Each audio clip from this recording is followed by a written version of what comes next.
everybody, and welcome back to the Meeting Gold Show. We're super stoked. I'm going to lean in for this one because we've got a younger gentleman on here, kind of like our series for young entrepreneurs.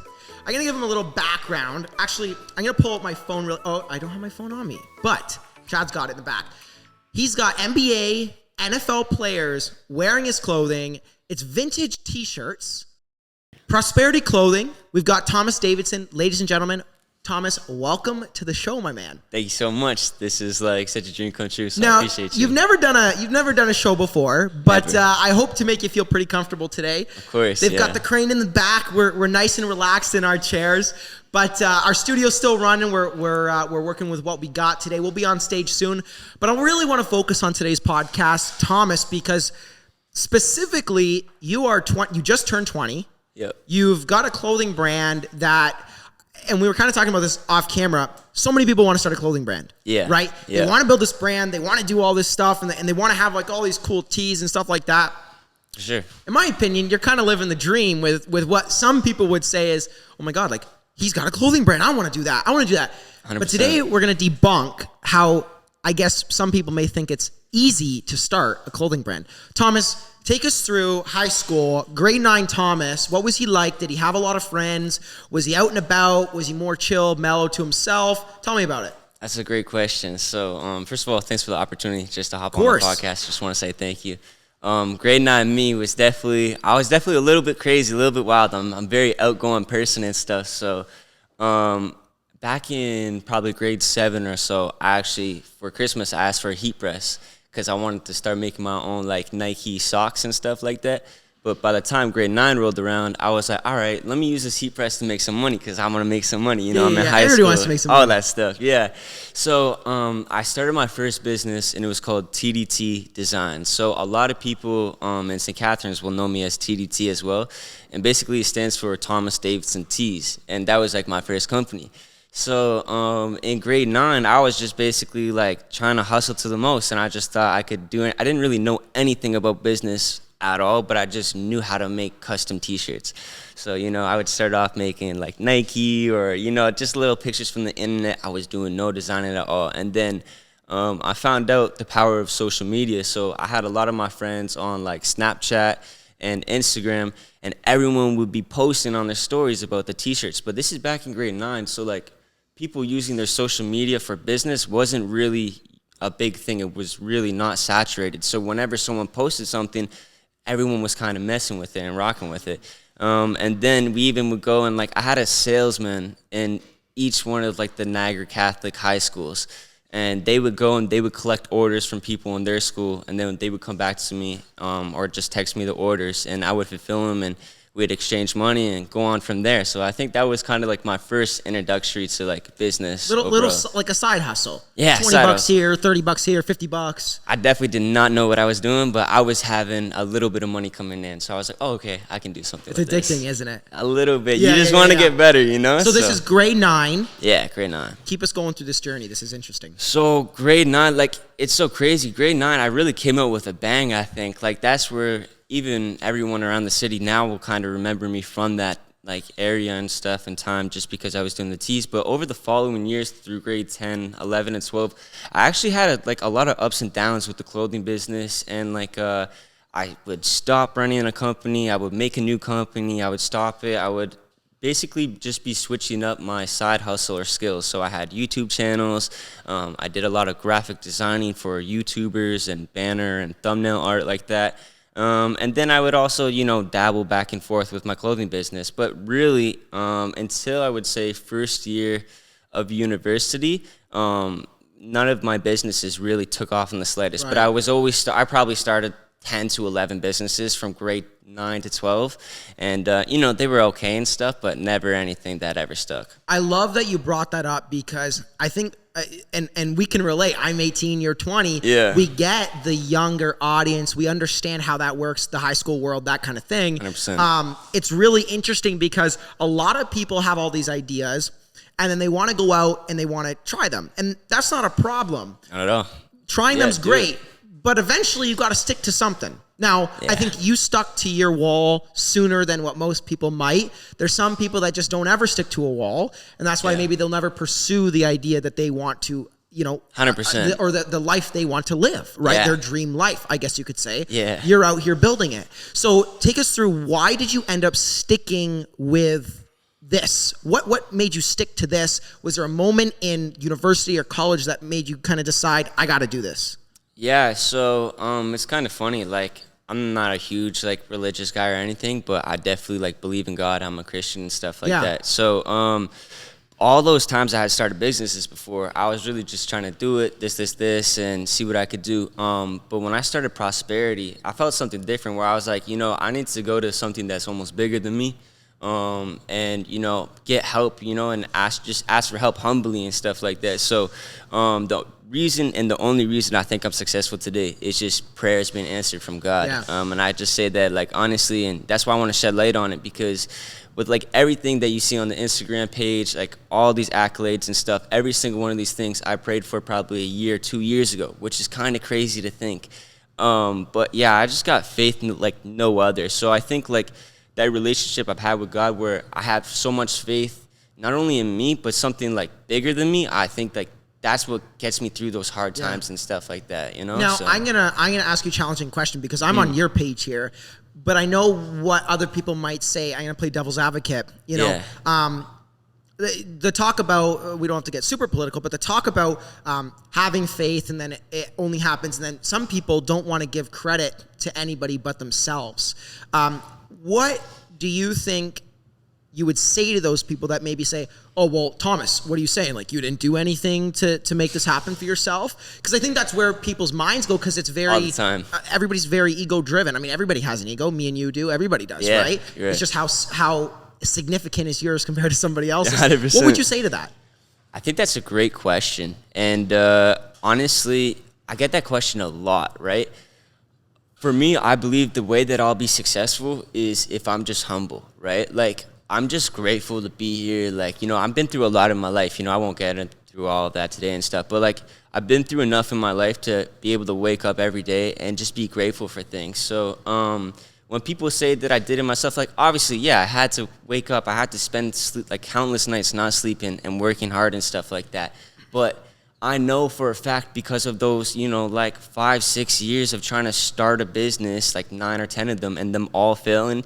And then it can't just be a coincidence that when, I start praying, I start having faith and believing in myself and in God, that it actually becomes successful. It just, it's too crazy to be a coincidence for me. So I agree. Yeah. Would you say that that level of self-confidence came a lot from God as well, and just in terms of having faith? Oh my gosh, yeah. Did you struggle with self-confidence prior to that?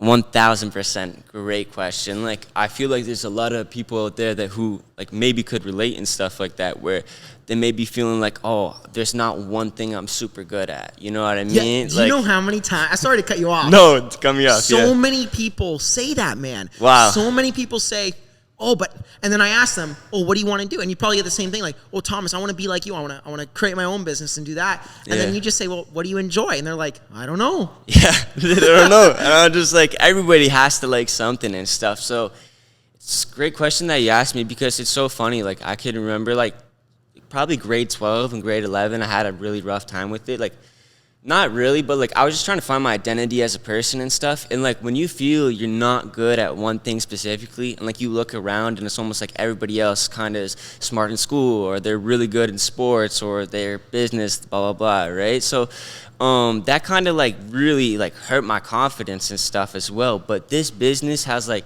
I feel like I'm the most confident person in the world, but it's not a sense of cockiness per se. It's more of just, I put in so much time, effort, and work that there's no reason why I shouldn't be confident to this level and stuff. What would you say, this is a deeper question, you don't have to get super detailed into your past, but just talking about self-confidence, and then also like real world scenarios, because I was thinking about this actually before we were going to interview you, and I was thinking like a solid question to ask you, you've probably been through a lot, is a lot of people when you're 5, 6, 7, 8 years old, all in elementary school, life doesn't really have any issues. You don't have to work. Everything's handed to you. You don't really, here in North America, most times, right? In North America, for sure. You really just enjoy life. There's no stress. 100%. And then you get into grade 8, high school kicks around. life kicks you in the butt, right? And it gives you a hard understanding, and you start realizing through lessons that life isn't all the friendly game that it was, when you were in grade 6 or grade 5. 100%. What was your first time experiencing, or that you remember experiencing a real world, I guess you could say, kick in the butt? On a business perspective, or just on a life perspective? Life perspective. Because I think the two relate. Yeah, so like a lot of people, especially that I grew up, kind of know my story, and I won't go crazy into detail, but the first time, I think I was maybe 11 or 12, I used to play travel hockey back in the day. I think it was our first playoff game, and I actually broke my neck in the game, and I was paralyzed for like 8 or 9 hours from like my shoulders down. So like, that's just, life really puts itself into perspective when something like that happens, because you go from one moment, waking up, not caring about whatever, and then the next moment you can't even move your arms or your legs. You almost were like, man, I really wish I was way more grateful for what I had before, in my abilities. And so, I was never supposed to ever walk again. And so that's why I think my faith is super, strong as well, because I feel like that was a miracle for me and stuff like that. And so that's why I say I take nothing for granted, and I'm very grateful for things, because, like I've lost like just the ability to move my body, and there's no scarier feeling than that, right? So I'm glad that happened though, because it's a lesson, right? I have no regrets about it. Put me onto another path in life, which I'm on to now, which is amazing. And I wake up every day and I'm so thankful for just being able to breathe and, have everything functioning. So, for sure. What do you think was there a regret in you other than the gratefulness part when you couldn't move? I can't even imagine that feeling. Yeah, like it's like, I don't know, so many thoughts are in your head. Like at the time, I think, being younger as well, like if that happened to me now, I think it would have been a lot more stressful and a tense situation. Back then, like I knew what was going on, but like I didn't really know this, like the seriousness of it, I guess, and stuff. Like I knew I couldn't move my body, but I just thought this is what people went through, I guess. But like, yeah. Sorry, what was the question again? No, it's a very tough thing to come out of, like, and be strong in. Yeah. And I really admire you and your faith, and you've found this new road to confidence. And I mean, confidence is one of the biggest things that I think people struggle with. Yeah. I want to ask you, what would you say to somebody who's maybe struggling with confidence in themselves? How can they go out and seek confidence daily? Like, what are some little things that they could do to maybe seek that extra confidence? So little things that I actually started doing was I started watching like what I was inputting to myself and stuff. So like, I'm not a big TikTok guy, like at all. Really? But I do it for the business, and it's cool and stuff because it goes viral a few times. But other than that, I'm not a huge TikTok guy. But I got into it kind of big because you can like certain videos and comment on certain videos, and TikTok will almost customize your algorithm for that. So I realized, like, if I like on every single business video, if I like on every single person who's like speaking positively and almost like encouragement and motivation, and that's all that I hear coming in all day, rather than just watching TV or a movie or something, I'm constantly just hearing someone saying, you're going to be the best, you're the best in your field, you put in an amount of work, all these type of things. It's almost like your subconscious has no other choice but to become more confident, because that's the only thing that it's hearing. It's being conditioned almost, right? So I've done a lot of reading and research to get to that point of understanding like how my mind works and like how to build more confidence and stuff. But it's also like an easy way to build confidence is just find something you're good at or relatively good at. You don't even have to be the best at, and just dedicate yourself to it and make it your passion and become the best at it. And you'll become confident because it'll be an area in your life where you can say, I'm the best at this. I spent the most time. I understand it. I can explain it to anybody. I can talk about it. And I don't know, even now I just have a business, but I'm confident just speaking to you because I feel like I have enough knowledge and requirements to be able to hold a conversation with others and stuff. Yeah, and the understanding of being able to intellectually have a discussion. Yeah. That's what most people are probably listening to, like, beyond both of our years. Realistically, I'm sure you get that a lot, right? No, like, Man, I love it and stuff, right? Everyone's so nice and stuff, but no, this is you, bro. Like, I you're appreciate amazing, that. you know? Well, so I want to ask you, let's get into the business side of things. Because, sure. I mean, your knowledge just in life and your outlook on life is really interesting, and especially the situations that you've encountered throughout that. Thank you. I think it's incredible. I can't imagine having that. I break my arm and I get pissed off. I can't even hold a water bottle. I can't imagine something worse than that. Like, that's just brutal. Yeah. And I think that you learning the attitude and appreciation of being grateful for what you've been given. I mean, it goes down to something small where, you know, you have a stuffy nose. You wish you could go back to last week when you could properly breathe in your sleep instead of course. Yeah. Right? Yeah. You know what I'm saying? Yeah. So that's a smaller level. So I totally hear you. Though. And I think it goes back to being grateful. I want to talk about the t-shirts. For sure. You're wearing one now. Yep. Okay, so this vintage look, it's a very niche look. You've got, name some of the guys. I know one, Scotty Barnes. Yeah, on the Toronto Raptors. Scotty Barnes and the Toronto Raptors. Wasn't he Rookie of the Year? Yeah, he was Rookie of the Year last year, I believe it was. Yeah, so that was pretty crazy. Like, we've had just a number of people, which is, like, amazing we've been able to work with. So in the past little while, we've, like, I think 2 weeks ago we had Scotty Barnes, another player by the name of like Luen Storts, who was from Montreal. He plays on the Oklahoma City Thunder though as well. A basketball player by the name of Kyra Lewis Jr. I heard, yeah. He's I saw that. Yeah. So he's on the Pelicans, and we've had like probably up to like 8 or 9 other guys in the NBA wearing our stuff and stuff like that. And then NFL, I think we're at 80 plus players or something. Are you serious? Like that. Yeah. I saw one guy, Tennessee Titans or something like that. Yeah, we've done. You've probably got so many though that it's hard. We've to done keep like track. 2 or 3, I think, on the Tennessee Titans, doing collaborations with players on them and stuff like that. So I think I posted the David Long one, but the other ones I think. Yeah, well, you can't keep up with it at this point. Okay, so Thomas, that's incredible, and I think a lot of people, that goes back to like influencer marketing, right? Yeah, sure. What was your first experience with that? How did you kind of adapt your influencer marketing campaigns? Because it seems like that's how you're really seeing growth. I mean, when my dad was like, "Hey, you got to interview this guy," he said all these NBA and guys are wearing his T-shirts. I'm like, immediately it catches my eye. Yeah, exactly, right? So the reason why I wanted to use influencers and athletes is because it's almost like a trust badge on your product, right? Like, if they see people who they love to watch in their professional sports or whatever in their everyday life wearing our shirts, they're going to be able to say, okay, this is a trusted brand. If one of my favorite celebrities or influencers wears them, that means I'm able to wear them. And they like wearing it as well, you know, wearing the same tee as, you know, one of your favorite athletes.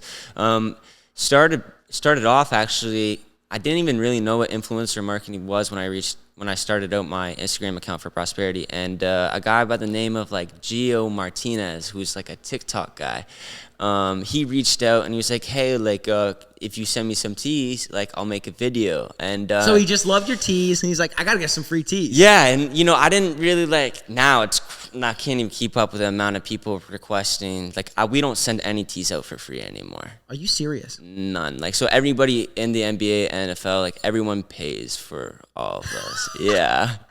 Which is cool. Insane. So it wasn't always like that, but we got to that point. So yeah, we started out basically with like TikTok influencers, went from there. We went on TikTok as well, and that was helpful and stuff. And then we like really transitioned into like, we had a few athletes, so shout out Erica Wheeler in the WNBA. She's like one of the best players in the WNBA, and she really showed love to Prosperity starting out.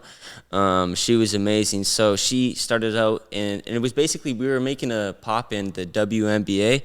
We got featured in GQ with a few of our fits on like the ladies there and stuff, which was really cool, kind of our first exposure. And then, eventually it led into NFL, and then just recently it led into NBA as well, so. I love that. How do you get in touch with these people? That's what I got to know. Like, so maybe some of the guys from the NFL, NBA, whatever, see WNBA rocking it. They're like, oh, I like it. Yeah.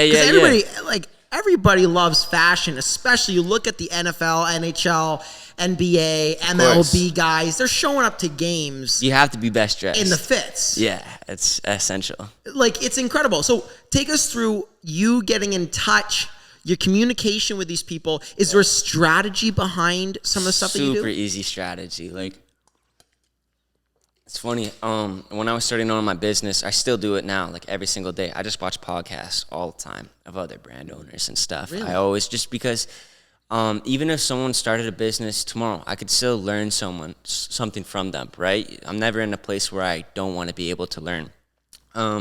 So basically, just through watching podcasts, I found if you send like 50 to 100 DMs, like messages a day to athletes, celebrities, you're going to get responses. Like, you could have a brand with 500 followers and you'll be able to send a tee to your NBA player, like to an NBA player, literally tomorrow. Like, I've seen it. I've told other people and their brand has less than 500 followers, and then the next day I seen, oh, they just shipped out their tees to this NBA player.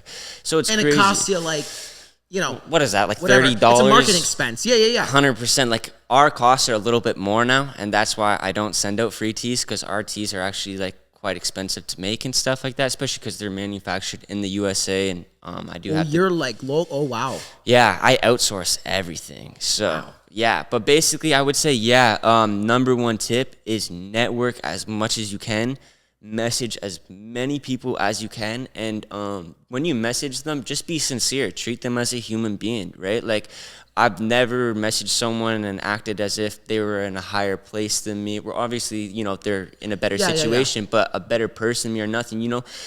People like to be treated as humans with respect, and the number one thing I found is don't reach out asking just for help back. You know, like, if someone who's a, you know, big athlete or whatever, they probably won't want to help, but if you're able to offer your services in any type of way to them, it'll definitely attract them a lot more, because they're able to benefit, you're able to benefit, and then a great networking connection is built from there. So I love that, and it's basically like doing it to where you don't take any time out of their time. Exactly. Like, you don't cost them any time. So if it's, you know, hey, can I give you a free t-shirt? Just shoot me your easy, address. Yeah. And you just ship it out. Yeah. And then, hey, if they share it, they share it. If not, hey, this guy's got your t-shirt in his closet anyways. There right? you go. Same as like video. Hey, bro, in Miami, can I film a video with you? You got like a practice I can go to, or just 100%. film it? Like, that kind of stuff. And I love what you said is 50 to 100 a day. It's so true. Gary Vee talks about it.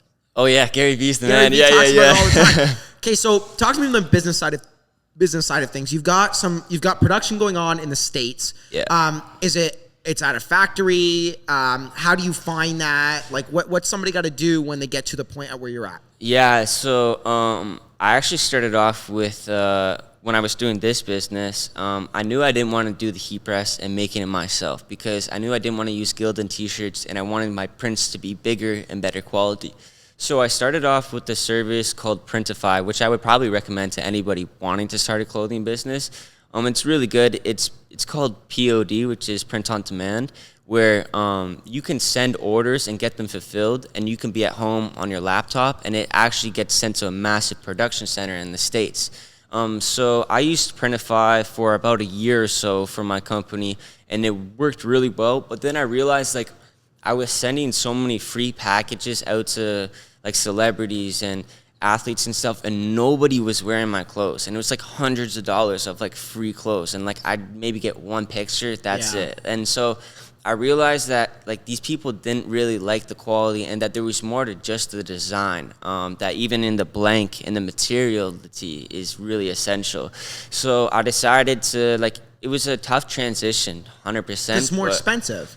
Oh, like, it's crazy. My product costs now more than what I used to sell my old t-shirts for, like 9 months ago. Wow, are you serious? Yeah, no lie. Like, that's how expensive. And people, like, some people would be like, oh, lower the prices or this and the next. And like, that's why I think, like, we'll touch on later as well, is like trying to inform like your community on like the process behind your like clothing and what goes into it, so they understand the value. Because a lot of times people just look at the price tag and like, oh, that's way too expensive, but they don't see the work and everything that goes into it and stuff.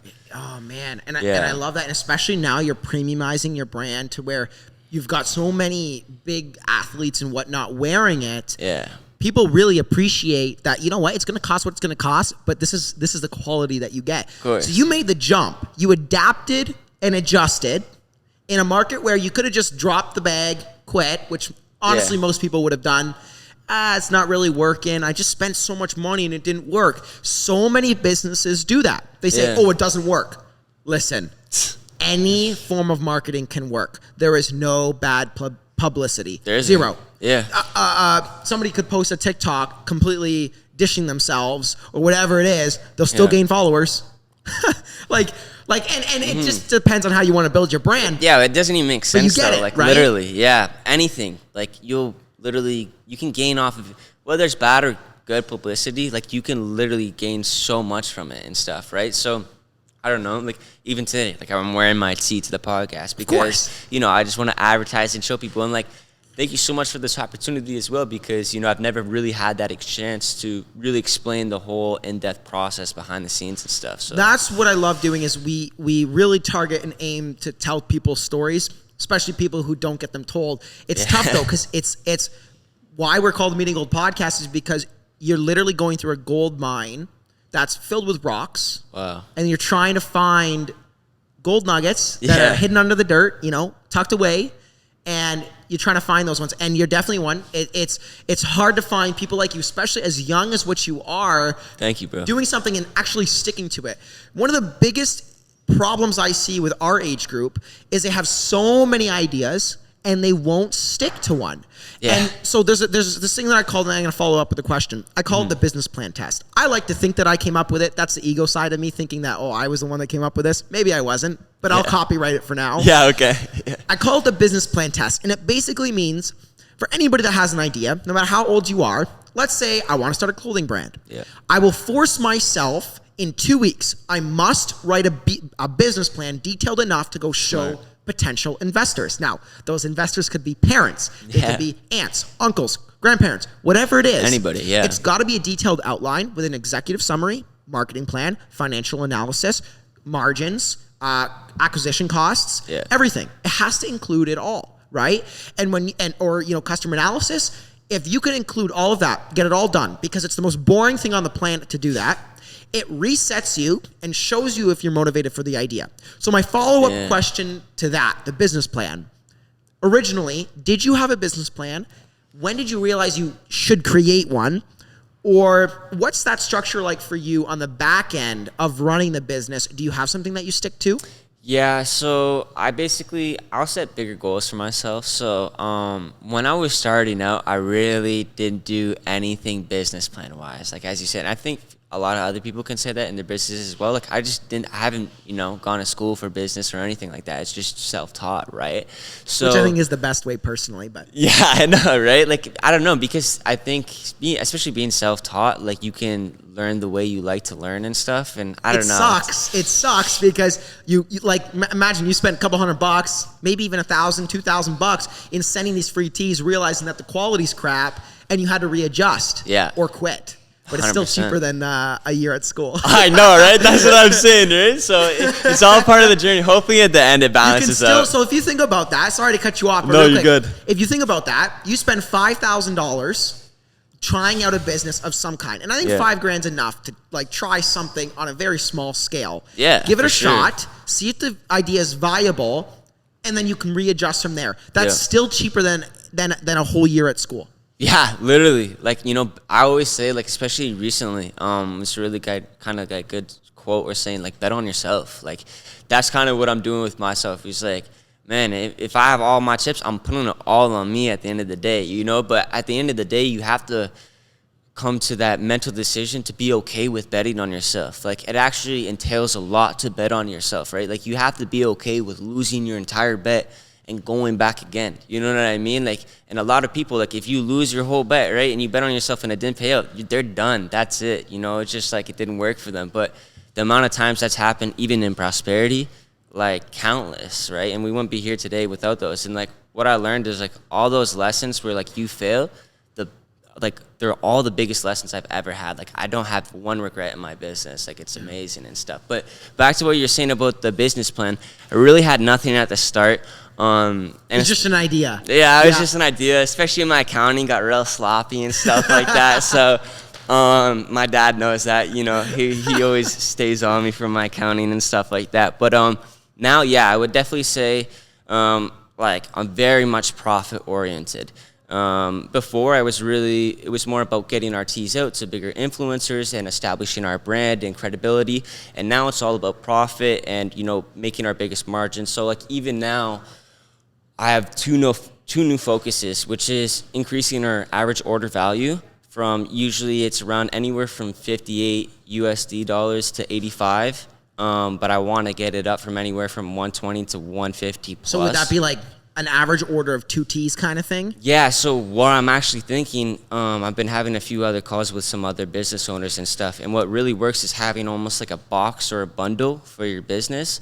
And let's say you can put in 3 or 4 products in there, but they're only paying for 2 or 3. You get more dollars coming in on your order average. You're selling more as well. And I don't know, it's kind of just it's a good product for a customer to buy to get better value. So it's almost like a win-win-win each way around. And the tricky part about that, though, is you have to measure, from a business side, you have to measure the cost of that 4th tea. What's that going to cost you minus that from the total amount you make? Yeah, like it's funny when you do those type of deals and stuff. It's almost like, you remember you're back in school and you would have to find the median and stuff like that. You have to find exactly right in the middle, right? You have to see when it stops making you profit and when it starts making you profit, and then you have to adjust your price based on that, right? So that's why we haven't even really started with these bundles. Like, I go and make sure everything's down to the penny is going to be okay, and I won't put it out there unless I think it's perfect. So right now, like, we're almost done these boxes and stuff, but I'm contacting like 3 or 4 new manufacturers every single day, trying to get my price of blanks down so that I can actually offer more incentives in these, order like these boxes and stuff like that. I see. So what you're trying to do is I'm going to kind of re-articulate in a simpler way because you're smart beyond your years, but basically you're trying to buy more t-shirts with just blanks, no designs on them, and you're trying to get that cost down so you can offer more discounts on the site to promote more purchase. 100%, you got it. So that level of quality compared to quantity, you could get 100,000 orders, but if the quality, not talking about the clothing in this sense, but the quality of the profit is the same as if you got 1,000 or 10,000 orders. What's the point of the 100,000? Because you're stressing to get 100,000 orders out. Where have you kind of found like a happy spot, or like just take me through that idea process for you? Yeah. So that's actually great that you brought that up because now what I can say, I guess, really relates to that is a lot of people will see a lot of athletes wearing our clothes now, which is great. And I don't send anything out for free. So how that kind of works is we'll work with, I have one main stylist, Jazz. She's awesome. She like hooks us up with all these NBA and NFL players and stuff like that. But I work with a few other stylists as well. And basically we sell our shirts to the stylist at a discounted price. And then they, in turn, sell it to the athletes as well. So it's a win-win for everybody. So they're making profit on the athletes purchasing. But we're getting our tees to the athletes as well, and we're getting paid for our tees. So when I first started out, I really didn't have any profit margins when I was selling to stylists in the slightest. So literally what I got it for, I would charge the stylist. That actually led to like the biggest problem and like deficit. Like, really? Yeah. And that's like, it's kind of off topic, but through our stylists, like, we've done a ton of collaborations, especially with NFL and NCAA players. And as a result, we would sell their designs on our shirts on our website, and they would get a certain cut of the percentage of the sale. The tee would be like, $85, which is way more than our $50 usual price for a tee.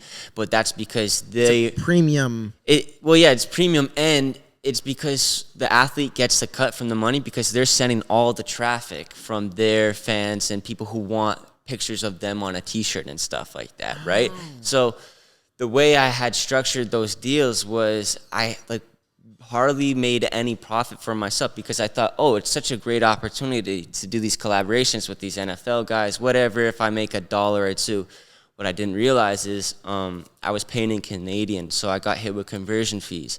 and then I got hit with taxes, and then I got hit with transaction fees on top of it, and bank fees, and even just website transaction fees on top of it. Like, so many different fees and stuff that, like, it got to a point where we were, I don't know, I want to say at least 8,000 USD just in the hole. Like, and like, not that we were in debt $8,000, but like, we had, I think it was 500 orders at once, which was like crazy, like in one night, from like a collab with Patrick Timothy on the Denver Broncos or something like that. He ordered 500. Yeah, so it wasn't him. He posted collaboration with Prosperitee Clothing. Check out the website, and he's like 80,000 followers, which honestly isn't like a lot. That's not like a ton.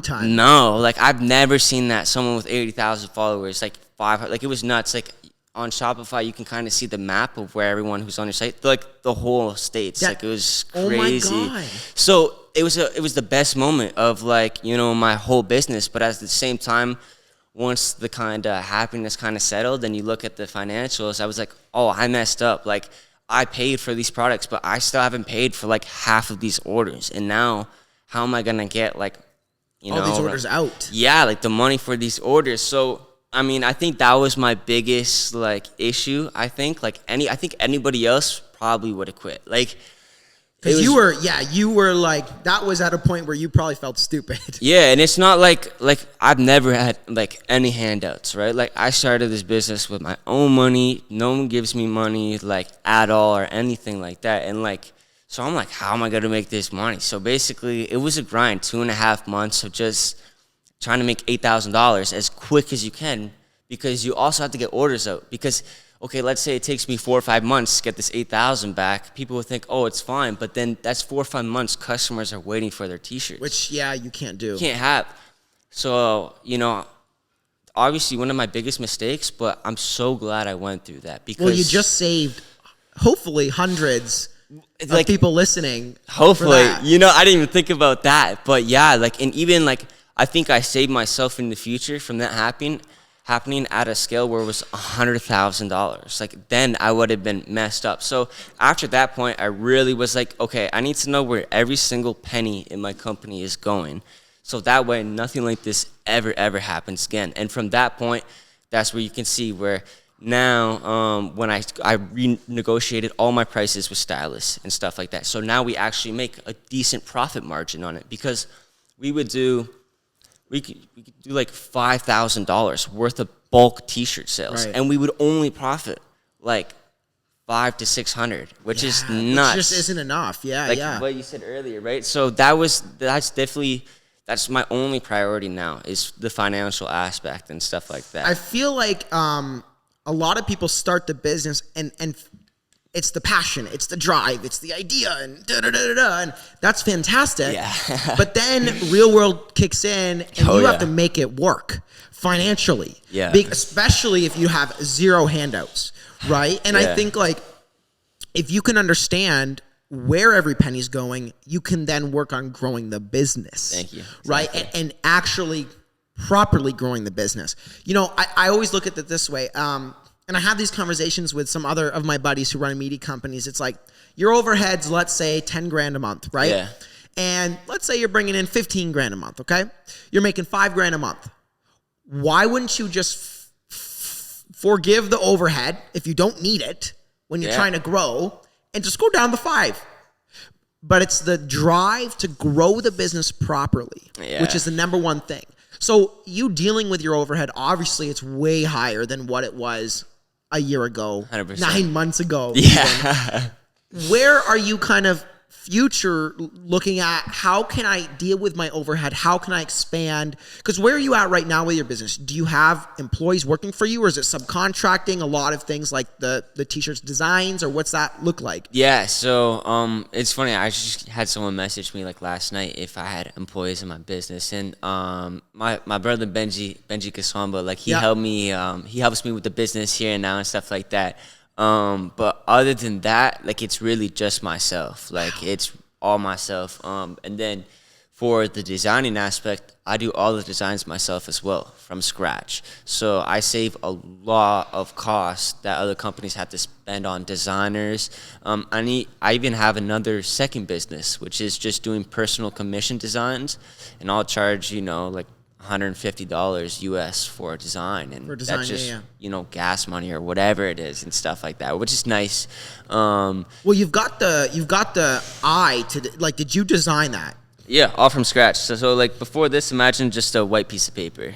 So, jeez. Yeah, this one I actually like, and it's cool because I love that a lot of people are starting companies. I think that's great. A lot of clothing companies, a lot of graphic companies, but it kind of becomes saturated at a certain time and point. So I definitely wanted to almost take a more artistic approach on my design. Has this vintage look always been you? It seems like this represents your character. Yeah, so, I've always wanted to get to this point, but as I mentioned before with Printify, I used to be using shirts that were Bella Canvas, and it would just be like a plain black shirt, and it was so bad, like you could almost see your collarbones before. The cut of the tee was so low. Like now everything in this blank is just thoroughly thought out, and then even to get to the overhead cost point, what I'm trying to actually do is I'm trying to... So this right here is actually a blank from a company called Shockaware, and they just create blank tees. I really like it because it's garment dyed. They let it sit in the sun for like 3 days or something to get that vintage effect, and it's around like 10 ounces in weight, super heavyweight. Yeah, because I can see the T-shirt almost has like this worn out but not worn out effect. Yeah, vintage, so kind of. Even that's thought out through the process of actually creating those. The design, like Photoshop, are you now? So it's just, holy smoke! So, where did you get who's on this T-shirt here? So this is Tony Montana, Scarface. This is my favorite movie of all time. So I didn't really write anything about Scarface. My favorite quote from that movie is "The world is yours." So basically, I just said the world is yours. Is that the idea behind the T-shirts? Are you like a big movie guy? Do you look at movies? Is that where you get, or is it just where inspiration kind of sets in? Yeah. You'll create the T-shirt like, oh, that's a cool tee. Yeah. I think it would sell. That's literally it. Like I just think of what other people would enjoy and stuff like that. A lot of the times I'm even putting myself in the mindset of what people in like professional sport leagues will want to wear, because a lot of the times these guys don't want to wear someone they're going to play next Wednesday night or something like that, right? That's true. Yeah, like, they're not going to wear a LeBron shirt if he's got to play him next week. Right? Sometimes they do and sometimes they don't. It's fine. We still do current players and stuff like that. But my mindset is I always want to make my T-shirt become a classic. Like I want our tees to almost last generations in people's families, which is so different than I think a lot of other clothing companies and stuff. Like we take so much pride in our quality and the time and the effort we put in that like we want this to last, right? And so even the designs and the people we put on tees, we always want to do someone who's relevant and who we think will like make an impact like over time and stuff, just people seeing on a shirt and stuff. So yeah. Man, I love it. Are we, Johnny? How are we doing on time? Because I'm loving the I know, my bad. I'm taking too long talking. I've never gotten this detailed into a business side of like what we've discussed on the pod, and I love it. I'll ask you a couple more questions. Yeah, for sure. So, biggest challenge? You kind of went into it. What were some of the emotions that you think you could have allowed yourself to be consumed by that would have ruined what you were doing and you would have stopped? Yeah, 100%, like the stress. Like, that's where I think, like, my relationship with God came in really clutch there, too, because it was really weird. It was almost like there was this peace within me, even though I was in, like, the scariest time of my life. It was really weird. It was just, like, I could, like, sometimes you feel something in your chest, like something's gonna go wrong, but this time I felt like something was gonna go right. And so that's what, like, carried me through. So, yeah, like, really, that's what got me through those situations. But, like, man, every day not being able to sleep. Like, I don't think I slept, like, maybe for a few hours a night. And this is not healthy, but I did not sleep for, like, a month and a half straight. I did not hang out with friends. I did not, like, I was dating my girlfriend at the time. And I was not hardly hanging out with her or anything like that. So, I definitely had to spend my whole entire life during that time getting back and fixing that situation. But it was all because I didn't want to live in stress with that anxiety. You just want to be able to do something, so at least you don't feel as stressed about the situation. You want to enjoy your life. 100%. Right? And I think that's where it comes into, at what point, because I just came to this epiphany, and it's like an obvious epiphany a couple days ago, and I was like, oh my God, what's the point of working so hard and making money and doing what you're doing and not, going to a basketball game, wearing the t-shirt, right? Sitting courtside with one of the guys that's also wearing your t-shirt. Like, if you're not going out and enjoying those things, are you living? Now, I will say though, would you agree that stress keeps you alive in some way? Oh my gosh. Like, okay, that's so funny because I feel like just by the way you asked me that question. Like, it's weird. If I don't feel stress, I feel stressed because I don't feel stressed. Like, it's bad. It's so true. Yeah. It's so true. I feel like I'm missing something. Like, for me, there's always something going on a daily basis, especially in my business, and I never know, That's why I'm like, what am I going to do tomorrow? I don't even know. I usually get calls, throughout the day. But yeah, it's really weird how I get stressed out when I'm not stressed. So 100%. It's like the sense of you're not doing anything. You got to get out. You got to get out. You have to be productive. Like, you can't waste any Okay, time. so Thomas, I just got the wave from Johnny over here. We're coming up to our crunch time, but I want to ask you one last question. Sure. Advice to a kid who, struggled with the same things that you did. Yeah. Maybe health issues, maybe home life. I want to know, what would you say to really just motivate the living crap out of them to get out of what they're doing now, give them a week of motivation to try to give them another spark of like what life can be like if you pursue something that you're truly passionate about? Yeah, this is coming from the person who would sit on his bed like every morning when he would wake up thinking like, I was so scared that I could never do anything with my life. I could never make it, or I could never fulfill my dreams. And I was always thinking like, this person did it, this person, but like I never thought it could be me for years and years and years. So like if you're at home and stuff like that and you're thinking that like the same way as well, trust me, look, like I'm not even really in an amazing situation now, but if this gives anyone motivation or encouragement, definitely go out there and just go achieve your dreams, because I was thinking those exact same thoughts and I can't stress it enough. And it's just like, put your mind to something and, just really fall in love with the grind and, have a passion for it. And I guarantee you, if you stay consistent, I guarantee you'll make all your dreams come true, 100%. So. I love it, man. What's the domain for the web? ProsperityClothing.com, and then just Prosperity Clothing on Instagram. So, I love it. Yeah. You guys got to give this guy a follow. You're not just following a clothing brand, you're following a movement. So with that being said, ladies and gentlemen, thank you for tuning in. We're super excited to share this podcast. It'll be going live this Saturday, and make sure to check out our Instagram as well as Prosperity's. Thanks, bro. Appreciate you. We'll see you in the next interview. Take it easy, guys, and all the best. Ciao. Thank you for listening to this week's Golden Guest on the Meeting Gold podcast. If you learned something from today's episode, make sure to check out our other content on Apple Podcasts, Spotify, Instagram, and YouTube. Also, make sure to leave us a follow while you're there. Thanks, and have a golden day.